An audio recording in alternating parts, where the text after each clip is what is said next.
Many years ago, I was on a shift called Meet and Turn. This is where the truck driver that is domiciled out of the city will drive a load halfway to its destination, while the other driver that meets him halfway and brings the load where it needs to be delivered. I had been doing runs like these for several months, and I found out that I had to meet on point an hour before the other driver arrived. It was a dark and empty lot around 3 a.m., so since there was still some time to kill, I decided to close my eyes and take a short nap.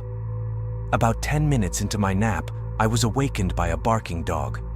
I tried to ignore it, but the bark carried on for several minutes, and it grew louder and closer. At this point, it became clear that he's either trying to alert me of something or he's just being a pain in the butt. So I sat up and looked out my window, and what I saw left me motionless. Standing there, inches on the other side of the glass, was a man around 35 years of age. He was a large fellow, and he was barking at me. His eyes were crazy, and he was even frothing a little from his mouth. The sheer creepiness struck me, and gently, without making any sudden movements, I reached down and started my truck and slowly started pulling away. As I was doing so, he began chasing after me, much like you would expect an angry dog, and still barking as I kept pulling away. I was able to lose him, of course, but needless to say, I don't take naps on the job anymore.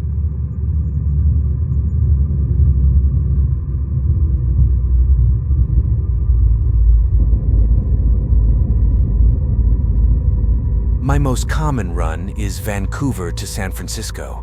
It's an easy trip most of the time with very little challenge involved. I tend to prefer driving into the night because there's less traffic. Of course, driving around in the middle of nowhere during witching hour means I've seen my share of things. UFOs, Bigfoot, the works. But none of that stuff has ever scared me nearly as bad as the people you see walking along the shoulder of the road far from civilization. It's not every trip you spot them, but sometimes you see a few on a single go.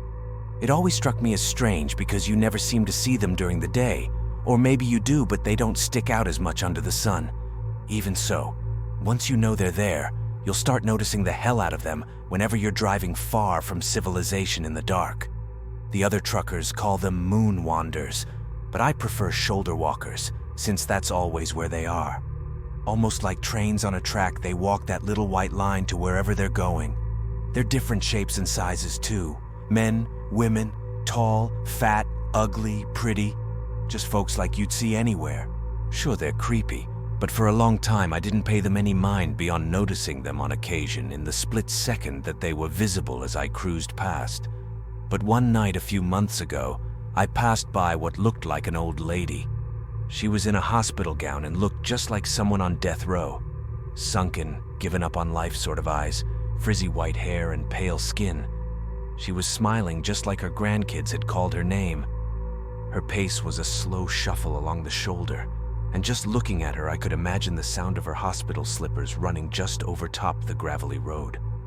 I wanted to keep driving because, well, to be honest, she gave me the willies. But hell, she reminded me of my own sweet grandma, God rest her soul. So I brought my rig to a slow stop and, collecting up the flashlight I keep in my glove box, stepped out of the cab. I could hear her coming before I could see her, as I'd driven a few meters ahead of her due to the long stop time. Scrape, scrape, scrape. I could visualize her wrinkly feet in those hospital slippers, shuffling ever onward. Quickly, I checked the Maps app on my phone and saw that the closest town to where we were was over 50 miles. No way this old lady was walking that. Putting my phone in my jeans, I held up my flashlight and started walking towards the sound of her footfalls. Hello, ma'am?" I called out, hoping that she would speak up. No such luck, just more scraping. My hairs were on edge now as I waited for her to enter into the dim light of my flashlight. I nearly cried out as the ghostly appearance came into view. Not because anything was different from before, just because she looked so much more sickly up close. "Ma'am, are you okay? You're in the middle of nowhere, you know?" She didn't say anything, just kept smiling and moving steadily forward. Now my heart was beating hard. "She's just senile and she needs my help," I thought out loud. But my feet were frozen in place, They were going back to the truck or they weren't moving at all. She was getting closer though, and as she reached within 10 feet or so, her wrinkled hands began to reach slowly up.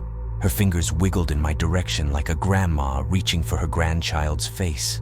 She opened her mouth but didn't say anything, just grinned at me with pale gums.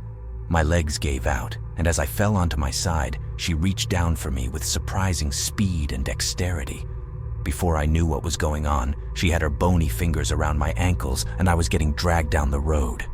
Desperately, I pulled back, but her grip was superhuman, and the addition of my weight didn't seem to slow her walk in the least.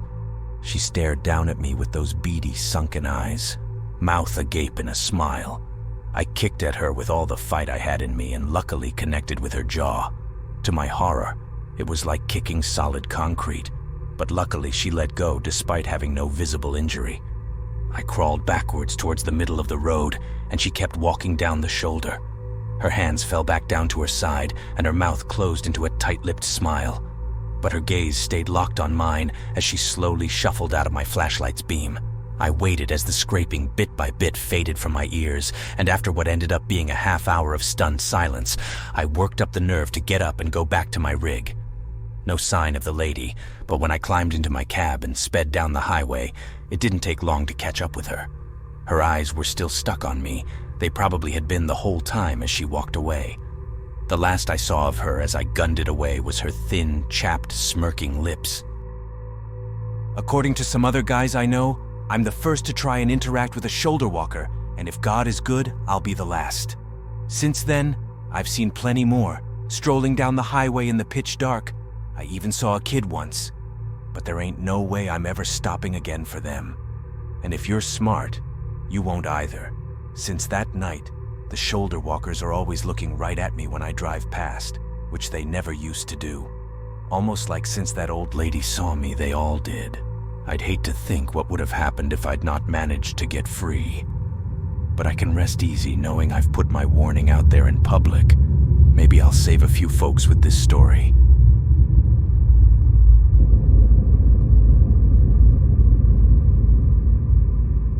I was driving for Costco a few years back. It was around this time of year. We usually took extra toy shipments to various locations due to the holiday season. We got a call that one of our locations in rural Kentucky needed to restock their giant Spider-Man dolls. They knew I was a fast driver, so I was giving the last-minute late-night duty. I loaded my truck and headed out on the 265. It was around 3 a.m. when I started to have this eerie feeling. I chalked it up to just being tired and popped a couple of no-dos. About 15 minutes later, the road started to fog up. I mean, more so than any other time before or since. It got to the point where I had to pull off to the side and wait. There weren't any other cars on the road and I was ahead of time, so I figured I could wait until it cleared up a bit. About 5 minutes of sitting still in silence, my truck goes dead. No lights, no engine, nothing. I try my CB but cannot get anyone on. I check my cell phone and there is no signal. As I'm sitting there contemplating my next move, I hear what sounds like a child crying. It slowly morphed into a woman crying, or at least that's what it sounded like to me. Now I'm a big man, 6'3", 250 pounds, but I refused to exit my cab. I did roll down my window and ask if anybody needed help. At that point, the crying stopped. Then I heard what sounded like a sinister laugh. I felt like the laughter was directed at me. I rolled up my window and it seemed like the more scared I became, the louder the laugh went. Then as soon as it started, it stopped. And just like that, my truck started back up and the fog dissipated. I drove out of there like a bat out of hell. I get to the next truck stop and pull in. I run to the bathroom and pour water on my face and ask myself, did that really just happen?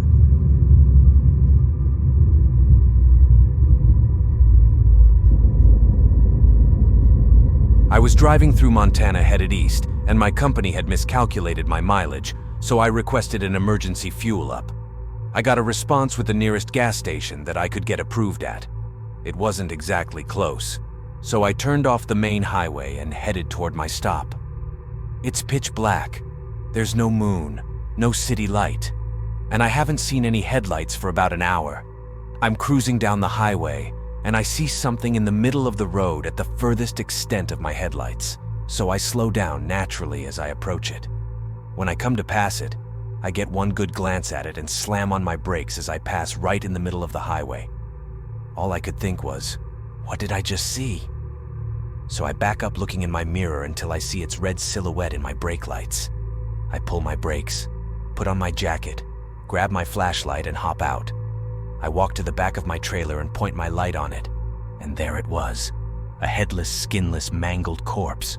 I froze and my jaw dropped. I didn't know what I was looking at. I just stood there in the middle of the highway, in the cold, stagnant air. The only sound is the hum of my truck 50 feet back as I watching the steam rise from this pile of meat.